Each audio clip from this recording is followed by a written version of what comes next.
Hi guys, weekend na naman. Good day sa lahat. So guys, pasensya na dahil minsan lang ako makapag-upload dahil super busy ko talaga sa trabaho pag mga ganitong month guys. So, pasensya na at siyempre sisikapin natin kahit pa paano mag-upload tayo. So, hanggang dulo samahan nyo naman ako. So, ito na nga guys, may nakita tayong yung bag. Isa pala itong long jump. Guys, ang ganda ng kulay. Perfect yun guys. At mukhang bago din. So, ito rin yung isa. Long jump din. Maganda rin yung long jump guys. Guys, solid din ang nito, yung leather. Solid siya. Ito rin maganda rin yung kulay. Ito naman ay pang pang crossbag din. So, ito may nakita ako yung katabi yung binalikan ko dahil talagang din ako sa nito, yung style ba. Ang ganda rin. Kaso lang guys, hindi ko nakunan yung ang tanga-tanga ko rin.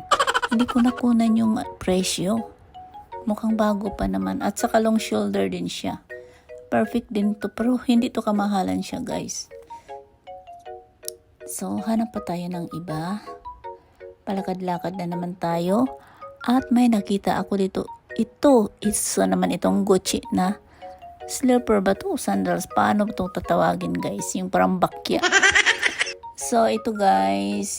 Isa naman itong Gucci. Pero medyo mabigat pala to. Pati yung presyo mabigat din guys, no? Ganun talaga. Kasi ito naman luxuries. Ayan siya. Hinawakan ko lang dahil wala tayong ganun.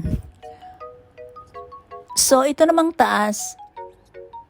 Ito naman ay isang Balenciaga. Ito ang ganda pa ng quality talaga. Ito recommended ko to. Pero medyo may pricey din siya guys. Pero ang ganda niya dahil mukhang bago pa rin. Ayan siya oh. Pero napakaliit lang talaga niya. Ayan yung scenario, ibalik ko na. Ay, hiniga ko na kasi hindi siya makatayo. Baka pagalitan tayo nito. So, itong may nakita ako. Ang ganda ng quality. Tapos, yung simple lang yung style niya. Hindi mo akalain mo Coach pala to. Guys, napaka-classic. Siya, yung simple lang. Simple ba? Wala siyang maraming coach kaya elegante siya tingnan. Napakalinis din. Alam nyo guys, ang ganda rin ng coach. Ang daming mga mga style na yung simple. Bago. Tingnan, just malambot din kasi siya. Ang ganda ng quality. Tapos may nakita pa ako ritong isa guys. Coach din, sana ba yun? Ito, ang ganda rin nito. Tingnan mo naman siya, pahaba naman siya, pang long shoulder siya. Naku, napakaganda ang style nito. Napakasimple. Simple siya, elegante siya tingnan. Ayan siya guys, oh. Marami ring mailalagay, malapad kasi yung puwet. At maganda yung style.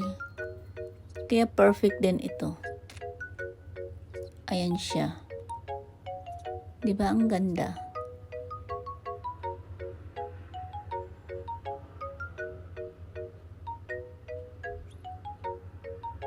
So, hanap pa tayo. Ito naman. Naano ko lang to sa mata ko guys dahil ang tingkad kasi ng kulay. Pink na pink. Diyos ko, Gucci pala. Ayan siya. Pero mabigat yung konti. Ewan ko kung anong material doon. Ayan lang guys. Dahil mga banda rito kasi. Mga branded yan. Itong isa hindi ko rin nakuha ng price. Yung mga damit kasi matataas. Mahirap abutin. So ito naman yung bag.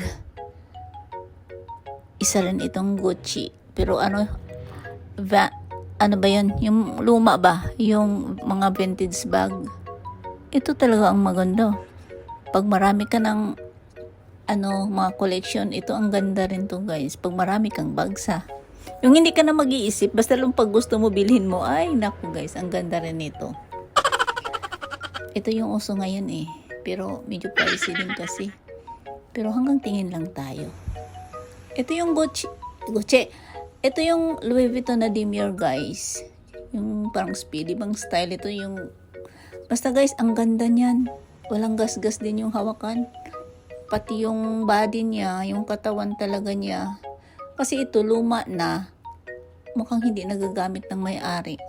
Nakalagay lang siguro sa closet. Kaya walang gasgas at makintab. Kaya medyo pricey.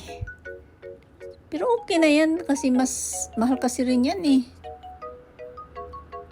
Pero mas maganda talaga yung isa guys. Ito rin maganda rin. Ganyan, may mga tupi-tupi lang. Pero pag nagamit na yan, mag-i-spray din yan.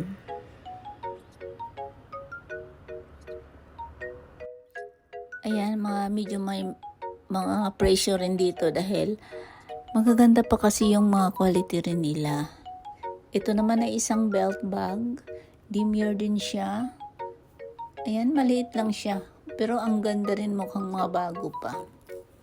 Alam nyo guys, maraming mga ganda. Kaso lang nandoon sa taas, ayaw ipahawak. Lalo na pag hindi siguro bibili. Kaya tinaas, char. So ito, ang ganda rin nito. Mayroon akong ganito guys. Ang mahal to nung una. Yung sa bago pag bibilhin mo. Ito, ang ganda nito guys. Mukhang bago pa. At mura. Ganun talaga yan guys, ang kulay niya. At hindi siya marumi ha. Nasuot lang to ng mga ilang beses. Ay, solid din ito guys. Ang ganda rin to sa paa. Nakakatangkad lang kang konti ng height. Kaya yun ang binili ko rin. Pero yan, solid pa yan. Bagong-bago pa. At ito namang Adidas. Ito yung isa, talagang bago to. Dahil tingnan mo naman yung tiketa. Galing pa ng UMSI or store ba? Hindi pa tinanggal. Ewan ko. Trip lang siguro bumili. Tapos same price lang sila guys ha. Ang dami kasing mga shoes guys. Ang gaganda rin. So, ito naman ay isang Michael Kors. Grabe. Tingnan mo naman oh. Diyos ko, pag makita mo to sa personal, kumikintab. Oh, mura lang siya.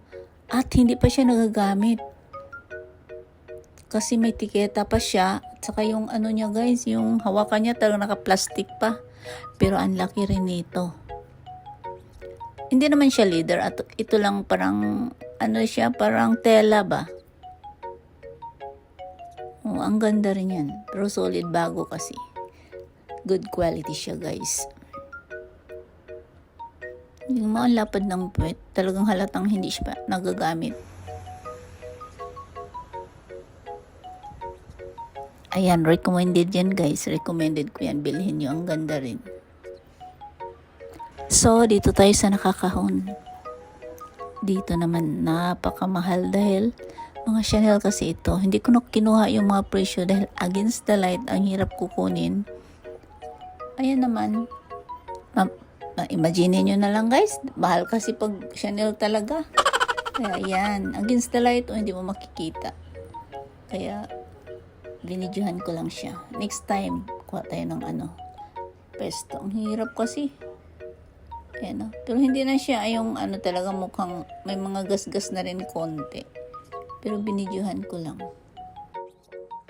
Sinishare ko lang guys sa video. Ayan siya. Mga Chanel niya man dyan. Yung mga estante na yan, mga Chanel. Talagang mamahaling branded pag nakakahon kasi mga exclusive, parang ganun. So ito naman guys. Miu Miu. Ang tawag ba dyan? Ay, nahirapan din ako magbasa. Pero Miu Miu yan. Pero guys, ang ganda ng leather din niya. Malambot. Pero okay rin to ha. Mura na to dahil mahal din kasi ito. At saka malaki. So, ito naman. May nakita ako itong pack bag naman to. Ay, dako. Ang daming watermark. Pero pag ito kasi guys, ang mamahal kasi ito pag mga ganito, pag konti lang ang damage. 100k yan pataas. Pero nga ito, ang mura kasi ang dami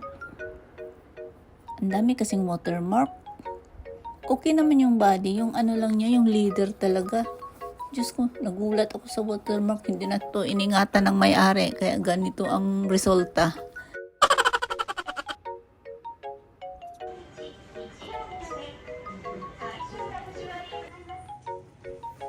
So, ito talaga ang perfect. Feeling ko talaga mo, bagong-bago ito. Dahil napakaganda sa personal, lalo na guys. Dahil walang bakas na dumi. At yung hawakan niya sulit. Ang linis.